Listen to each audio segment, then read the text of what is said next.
Olá, o meu nome é Sandra e eu estou aqui hoje para falar com vocês sobre a porta do cavalo. Os cavalos, eles eram meios de transporte, eles levavam cargas, os pesos, e nós vamos comparar com os nossos pesos, os nossos fardos que nós carregamos, que nós devemos deixar aos pés de Jesus. Vamos discorrer sobre 4 tipos de fardos. O primeiro deles são os nossos fardos pessoais, né? A vida moderna, ela tem muitas pressões e exigências, e muitas vezes os nossos fardos parecem pesados, difíceis de carregar. São os fardos do trabalho, fardo de criação e educação de filhos, são cruz que nós devemos carregar, são problemas pessoais que nós temos, dificuldades no nosso dia a dia e que nós devemos carregar. Gálatas 6:5 fala que cada um levará o seu próprio fardo. São responsabilidades que nós temos e que nós não conseguimos e não podemos transferir para ninguém. O nosso segundo fardo são os fardos compartilhados. São fardos que nós não conseguimos carregar sozinhos. Nós precisamos que alguém esteja junto com a gente, orando, intercedendo pela gente, aconselhando, direcionando as nossas vidas, dando uma palavra de sabedoria, de poder, de direção. São fardos que nós não conseguimos carregar sozinhos, nós precisamos de alguém junto com a gente, nos apoiando. O nosso terceiro fardo são os fardos insuportáveis, né? Tem fardos que nem nós, nem ninguém consegue carregar.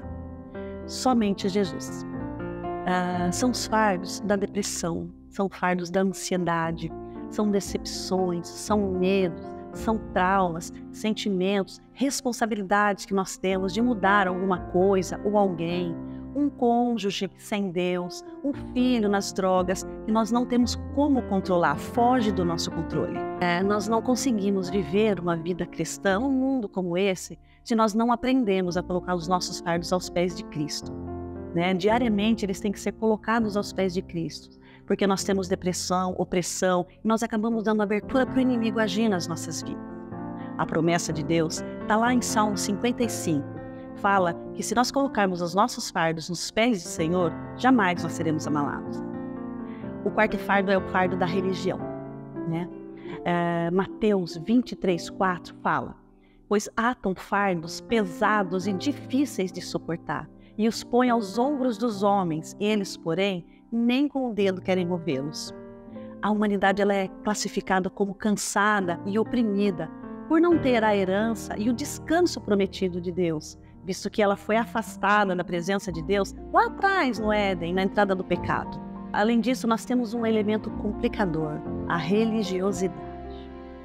Os religiosos, a exemplo dos escribas, saduceus e fariseus, são responsáveis por atar nos ombros dos homens fardos pesados e difíceis de suportar.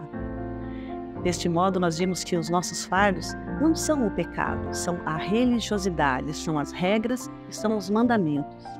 Isaías 28:10 diz o seguinte: porque é mandamento sobre mandamento, mandamento sobre mandamento, regra sobre regra, regra sobre regra, um pouco aqui, um pouco ali.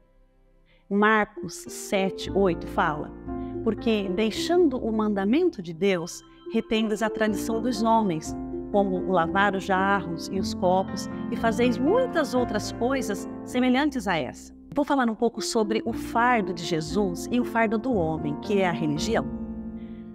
O texto bíblico é muito claro quando ele fala que o jugo de Jesus é suave e o fardo é leve. O jugo do homem, ele consiste nas ordenanças, né? O cabelo, é a roupa, é a música, é a dança, é o batom. O homem deixa de ser escravo do diabo e passa a ser escravo do homem. Ele deixa de ser escravo do diabo e passa a ser escravo do homem. O cristianismo deixa de ser uma libertação e passa a ser uma prisão. É sempre um tem que fazer, tem que orar, tem que vestir. É tudo por imposição, por força, tudo por ordem. E aonde tem essa palavra tem que, Jesus está fora dela, né? Gálatas 5, Paulo descobre sobre o fardo da lei. Ele diz que a lei, ela não nos salva. Ele rebateu as alegações dos fariseus, dos judeus, que precisavam obedecer à lei além de Cristo. A lei, ela serve para revelar a nossa inadequação em obedecer. A fé em Jesus Cristo nos salva dos nossos pecados. A salvação, ela é uma dádiva de Deus, ensinou Paulo. Nós não podemos ganhar justiça por meio de obras ou por bom comportamento. A crença em Cristo é o único caminho para ser aceito por Deus. E a verdadeira liberdade, ela vem do Evangelho, não de legalismo. Uma ilustração natural para essa palavra jugo, ela fala de união. O jugo era uma peça de madeira usada pelos agricultores na época para unir dois animais para o arado. O boi puxando o arado, o trabalho era mais lento, mas com dois bois acelerava o processo, né? O trabalho era mais rápido. Alguns usavam várias juntas de bois, como foi o caso de Eliseu, antes dele servir o ministério, né? O jugo, ele obriga dois animais a caminharem juntos na hora do trabalho. É uma forma de prender um ao outro, de forçá-los a andarem juntos mesmo, né? No mesmo compasso, na mesma direção. E as Escrituras usam a expressão jugo para falar de união, de vínculo, de sociedade. 2 Coríntios fala: não vos ponhais em jugo desigual com os incrédulos. Porquanto, que sociedade pode haver entre a justiça e a iniquidade? Ou que comunhão entre a luz e as trevas? Que harmonia entre Cristo e o maligno? Ou então, do crente com o incrédulo? Que ligação há entre o santuário de Deus e os ídolos? Ou porque nós somos santuário do Deus vivente, como Ele próprio disse: habitarei e andarei entre eles, serei o seu Deus e eles serão o meu povo. Ao usarmos o termo jugo desigual, a Bíblia está dizendo que, assim como não se usam animais diferentes, um arado, um boi, um cavalo, um jumento e um boi, também as uniões entre os homens também estão fadadas a não dar certo. Um jugo entre animais diferentes, ele não se encaixava direito, né? Não permitia igualdade de altura, nem de compasso entre os animais. E é muito claro em Deuteronômio 22:10 que diz o seguinte: com o boi e com o jumento não lavrarás juntamente. Muitas vezes, por ser uma ferramenta que prendia o animal, a expressão pode parecer na Bíblia se referindo não só a compromisso, mas a uma carga, ou um peso, ou a algo que prende alguém. Isaías 10:27 fala: e acontecerá naquele dia que a sua carga será tirada do teu ombro e o seu jugo do teu pescoço, e o jugo será despedaçado por causa da unção.